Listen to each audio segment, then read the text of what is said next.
Olá, boa noite. No Direto ao Ponto de hoje vamos conversar sobre 2011. Esta semana assumiram os novos deputados estaduais, a bancada federal catarinense também, no Senado e na Câmara dos Deputados. Estamos em plena temporada de verão. Nós vamos conversar agora com o empresário Doreni Caramori Júnior, que é presidente da Associação Comercial e Industrial de Florianópolis. Presidente, boa noite. Boa noite, Vani. Boa noite aos nossos telespectadores aí do... Para começar o programa, presidente, estamos aí em plena temporada de verão. O senhor, assim, no quadro da infraestrutura, principalmente da capital, qual é a leitura que o senhor faz? Eu acho que a gente está perdendo valiosos anos do ponto de vista de aproveitar esse destaque que Florianópolis tem, né? E em alguns momentos até acabamos tratando mal o turista por não ter a infraestrutura adequada. Muitos vão olhar e vão dizer assim, não, mas Florianópolis comparado com outras cidades é muito bom. Fato que a gente tem um diferencial em diversos pontos. Mas nós estamos perdendo esse tempo, que se a gente tivesse esse diferencial e ainda assim tivesse a infraestrutura para receber bem o turista, nós estávamos ainda à frente. Eu acho que nós não podemos parar nesse falso conceito de que Florianópolis já é diferenciada e não fazer os investimentos necessários, que aí nós vamos pagar esse preço lá na frente. O maior pecado, o senhor acha que é da administração pública? Eu acho que começa por aí, né? Eu acho que o maior pecado é que os administradores públicos, infelizmente, não estão conseguindo enxergar além dos seus 4 anos, muitas vezes 8 anos, e aí deixam os assuntos que são prioritários, mas que não são urgentes, de lado. Então você vê questões como o aeroporto, que era um assunto que deveria ser prioridade já há 20 anos atrás, e ele não está resolvido. Assuntos como uma nova ligação ilha-continente, a duplicação de 2 eixos importantes, 401, 405, que são os eixos de desenvolvimento da cidade, eles não eram urgentes, não eram urgentes há 10 anos atrás, mas agora passam a ficar urgentes porque não foram priorizados lá atrás. Eu acho que o nosso desafio é conseguir pensar lá na frente, e nisso o poder público tem pecado. Bom, a própria CIF fez tem um prognóstico, né, um projeto para 2011. O que a associação pretende colocar à disposição do município e da população ou dos turistas? A CIF vem trabalhando já há bastante tempo no sentido de ser uma entidade propositiva, porque hoje há também uma falsa noção de que a sociedade civil tem que ser um ente de cobrança e só de cobrança, mas isso é muito pouco. A gente tem que ser um ente de proposição e a associação tem se preparado nesse sentido. Então, desde as últimas eleições, já pelo menos há 4 eleições, a associação vem sendo uma entidade propositiva. Nessa questão da infraestrutura, por exemplo, a gente tem trabalhado muito, no sentido de ser, pelo menos, um agente de debate de questões que são importantes para a cidade resolver, a questão da água e saneamento, por exemplo, a questão do lixo, a questão de obras prioritárias. E aí, esse é um tema que a gente vai levar em consideração muito nesse ano. A gente tem, no Brasil, até uma defecção do nosso ponto de vista eleitoral, porque a gente tem eleição ano sim, ano não. E esse ano é um ano que não tem eleição. Então, esse ano é um ano que precisa avançar assuntos que precisam ser tirados da gaveta, como a reforma tributária, por exemplo, e outros assuntos, e nós não vamos descansar enquanto a gente não levar ao debate questões que são urgentes e outras que não são urgentes, mas que são prioritárias e que precisam ser discutidas nesse ano para que não fique para o próximo ano, que é um ano, de novo, de eleições, né? E Olimpíada, e eleições, e aí, de novo, a gente tem dificuldade de avançar. Bom, por exemplo, você falou num ponto cruciante, por exemplo, a reforma tributária. Essa semana teve a posse dos parlamentares no Congresso Nacional. A única reforma que foi discutida, não a política, foi a reforma de gabinete. Quer dizer, não sai do papel, né? Só as reformas de gabinete, né?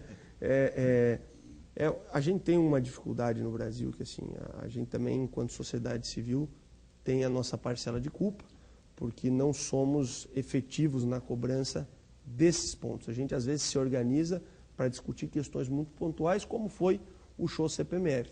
Mas vamos avaliar que o show CPMF mudou muito pouco na realidade tributária do Brasil, né? A queda da CPMF. Foi uma vitória. A CPMF, enquanto um imposto, qualquer imposto a mais, realmente, se a gente conseguir conter, melhor. Mas e a estrutura tributária? E a qualidade dos impostos? O que é pior? É o imposto sobre a movimentação financeira ou o imposto sobre a folha de pagamento?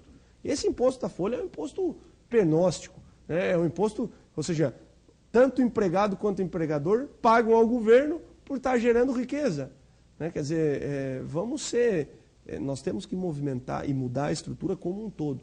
E esse assunto até diminuir carga tributária nem é o termo mais adequado. Hoje, o termo da vez é racionalizar a carga tributária. Às vezes a gente nem precisa diminuir a arrecadação do Estado para ter uma estrutura tributária mais justa. E o nosso desafio enquanto entidades é não só bater, não só exigir a redução, como principalmente propor alternativas. E sentar na cadeira do governante, que também o governante tem demandas e ele precisa atender às demandas. Então, como manter a arrecadação com tributos melhores? E aí é onde é que a gente tem que se organizar, pensando no longo prazo e agindo em causas não urgentes, mas prioritárias. Quer dizer, vamos aproveitar o governo que está entrando, a força política, que eu acho que, de certa forma, aumentou na situação, né, na bancada do Senado e na Câmara, para propor, se não a total reforma tributária, mas pelo menos reformas parciais que nos ajudem a resolver esses assuntos e antecipar problemas que nós vamos ter lá na frente. Bom, presidente, qual é a análise que o senhor faz, por exemplo, a presidente Dilma, né, que mudou totalmente muito o discurso, a própria sociedade vem elogiando, ou critica, mas elogia também. Com a postura dela, o senhor acha que sai essa reforma tributária? Bom, em primeiro lugar, né, Vânia, a gente tem que nos despir das questões político-partidárias e entender que nós temos uma presidente que vai nos governar por 4 anos. Então, nosso papel agora é ajudar para que o governo dela seja um bom governo. Porque se for um bom governo, vai ser bom para a sociedade, vai ser bom para os empresários, para os contribuintes, para os trabalhadores. Né? Então, o primeiro ponto é esse. Eu acho que ela teve um primeiro mês acanhado, mas eu acho que ela também não, vamos dizer assim, não andou fora da linha do que se esperava no presidente da República. Foi discreta, apresentou seu perfil, em muitos momentos destoou até do seu antecessor, e com coragem, mas acho que ela não pode perder a oportunidade dos primeiros meses de governo, escolher as suas prioridades e avançar. Se falou muito em alguns itens na campanha, que na minha opinião só se resolvem se for resolvido no primeiro semestre desse ano. Um deles é a reforma tributária, o outro é a reforma política. Todos esses foram itens falados, foram objetos de promessa que precisam avançar. Eu acho que ela não foi mal no primeiro mês, mas acho que o tempo, nesse momento, ele é contra ela. Em que pese ela esteja no começo de mandato, tem problemas que ela só resolve se resolver agora. Então vamos ver como é que vai ser a condução com o novo Congresso, que assumiu essa semana, né? E aí sim nós podemos avaliar melhor se ela deve ter uma marca própria ou se ela vai simplesmente governar 4 anos, atendendo às urgências e respondendo a crises que eventualmente aconteçam. Bom, ela pode até aproveitar a maioria absoluta que ela tem nas 2 casas, né? Sem dúvida, eu acho que isso, e essa maioria ela não é permanente, então tem que aproveitar esse momento onde ela tem uma maioria tranquila para poder avançar nos pontos que ela julgar prioritário, porque todo governo é assim, não se resolve todos os problemas de um estado, de um município ou de um país num mandato. Ela vai ter que escolher aqueles que ela está disposta a resolver. Ela coloca o tema da saúde, né, como um tema muito relevante, então vamos ver vamos rezar que ela queira resolver isso. Ela cria a história do retorno da CPMF ou do imposto vinculado à saúde, que eu reputo negativo se for mais um imposto, mas reputo positivo se ela agregar e se ela conseguir otimizar outros impostos para que aquele, vamos dizer assim, seja direcionado a uma prioridade que o governo dela queira dar. Ou seja, não criar um novo tributo, mas, vamos dizer assim, reotimizar ou reoxigenar a base tributária para ela consiga direcionar mais verbas para a saúde, que sem dúvida é um tema prioritário, mas tem que ter coragem. Né? Tem que ter coragem de tirar em alguma outra ponta, porque não existe só somar impostos, a gente precisa racionalizar a carga.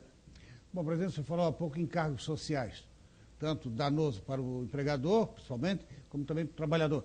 Qual é a carga hoje, por exemplo, de um salário que você deposita como imposto ao governo? Olha, na verdade, tem diversos encargos que incidem sobre a folha, né?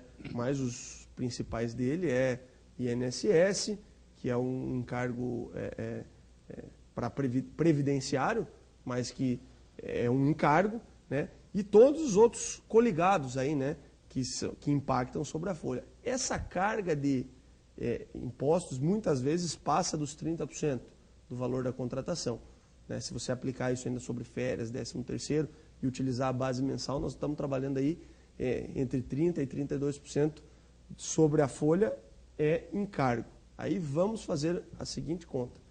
Eu tenho lá R$1.000 no meu orçamento da empresa para contratar determinada atividade. Se eu for um empresário responsável, eu tenho que pagar apenas R$700 ou R$750 de remuneração, porque os outros 250 têm que ir para os cofres públicos. Então, se eu só tiver 750, eu tenho que pagar 600 e aí nós temos que fazer essa análise. Muitas vezes o empresário vai deixar de contratar, vai tentar otimizar a carga que ele tem, porque parte do que ele tem que pagar vai aos cofres públicos. Agora, se um governo quer gerar emprego, ele tem que desonerar isso. Porque esse é um fato que gera riqueza. Eu, enquanto empresário, invisto numa mão de obra qualificada, busco vender mais e aí a máquina da economia gira. Então, esse encargo ele é extremamente danoso à economia. Não porque a gente não quer as garantias do trabalhador e tal, pelo contrário, porque a gente quer aumentar a remuneração que vai para o trabalhador. E essa remuneração, ela pesa à medida que ela incide sobre a contratação de uma nova vaga de trabalho, sobre a geração de um novo posto de trabalho. Agora, vamos fazer um comparativo. CPMF. Né? O CPMF tem uma base tributária muito maior, incide sobre um volume de movimentação financeira muito maior e com um percentual bem mais baixo, você arrecada praticamente a mesma coisa. Há uma das propostas da associação, por exemplo, é o seguinte: é o retorno de um imposto sobre a movimentação financeira, não necessariamente a CPMF, da ordem de 0,48%, a CPMF era 0,38%, mas não como um imposto novo, como um elemento para reduzir todos os impostos sobre a folha, e mais isentar o imposto de renda para pessoas que têm renda até R$100.000 ano. Então, o nosso telespectador que está nos assistindo, funcionário público, recolhe na fonte. Recebe lá R$3.000 por mês. No final dos 12 meses, ele recebe R$36.000. Hoje, ele paga, dentro dessa conta, aí, praticamente 22%, 23% de imposto de renda, porque na tabela progressiva. A nossa proposta é o quê? Isenta isso. Retira isso. Até R$100.000, só vai pagar imposto de renda quem tem renda expressiva. Tá. E substitui por um imposto sobre a movimentação financeira de 0,48% no crédito e no débito, que daria 0,96%. Vamos supor que ele coloque os R$36.000 e ele movimente esse recurso. R$36.000 a 0,96, vamos botar 1 para fazer a conta, são R$360. Se ele pagasse o 20% de imposto de renda, ele estaria falando de R$7.200. Então, a conta ela é muito mais leve porque tem uma base e junta mais. Aí o telespectador um pouco mais instruído vai dizer o seguinte: mas tem cascata. Porque movimenta um, aí a outra empresa, o produtor movimenta, o atacadista também movimenta o dinheiro, o varejista também, e aí o consumidor quando compra também. Então tem. Os estudos mostram que o CPMF tem uma cascata de 3,8 até 4 vezes. Então vamos fazer a conta da cascata. 0,96 vezes 4, nós estamos falando de 4% sobre o 36.000. O imposto de renda também tem cascata. A gente às vezes não vê, mas tem. Mas vamos supor que ele não tenha nenhuma cascata. Que ele não tenha dupla incidência. Dá 20. Então, você veja que você consegue manter a arrecadação. Essa conta funciona, é só fazer é só pegar o retorno econômico para o Estado do CPMF antigo, ou seja, a mesma arrecadação com um impacto muito menor na vida da população.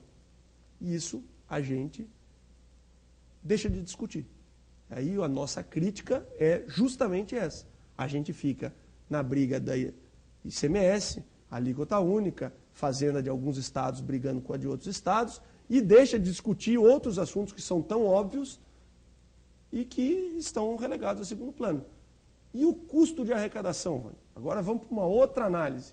Quanto custa para o governo fiscalizar o imposto de renda?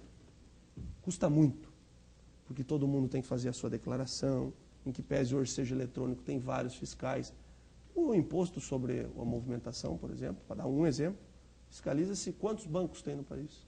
Você pode pegar cada fiscal e botar 5 fiscais dentro de cada banco que facilita. Então, vamos desonerar o que é mais difícil de fiscalizar e vamos onerar o que é mais simples de fiscalizar. Aí tem uma redução do custo da máquina, né? O fiscal pode ter uma posição, eu não estou dizendo para demitir fiscal, pelo contrário, o fiscal pode ter uma capacitação e ser um agente consultivo, né? Ele pode ir aos bancos e às empresas e às pessoas com maior nível de renda.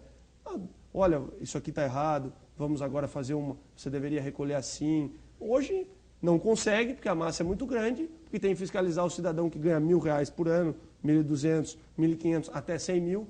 Eliminou-se tudo isso e encaminha os fiscais mais capacitados para aqueles cidadãos que têm renda maior e que, sem dúvida, aí tem que pagar um imposto maior, até pelo caráter da justiça tributária. Então, tem coisas que seriam mais simples se houvesse a vontade política de resolver.